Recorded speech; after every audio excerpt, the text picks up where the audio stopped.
По улиците на предградията в Чикаго вече може да видите такси с цветовете на българския национален флаг.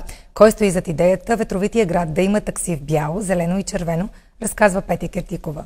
Такси в бяло, зелено и червено се разхожда по улиците на предградията в Чикаго, събирайки погледите на американците. За сега е странно на хората, не са виждали.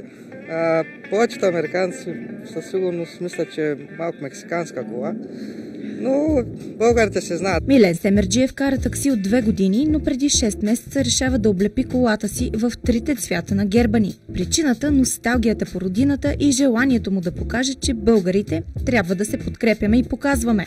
Това е за българите направено и е по-важно те да знаят. Не трябва да се криеме, трябва да се показваме. И не случайно Милен избира да нарече таксито си cool, в превод от английски готин. Затова съм го направил и cool такси, защото ние с българите сме готини хора и трябва да се показваме.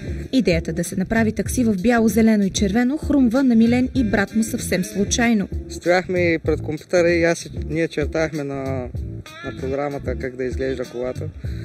И решихме, защо да не направим цялата нашия флаг. Те облепят колата сами. Милен работи без диспетчер, а ако искате да се повозите в българското такси, може да го поръчате на телефон 630-217-3130. Малко по малко ще ги стигнем американците, а за да не се чувстват ощетени, в колата има лепенка с орел. Един от символите на щатите. Милен иска да разшири бизнеса си и смята да направи и следващите коли в бяло, зелено и червено. За новините на BAT Weekend, аз съм Пети Киртикова.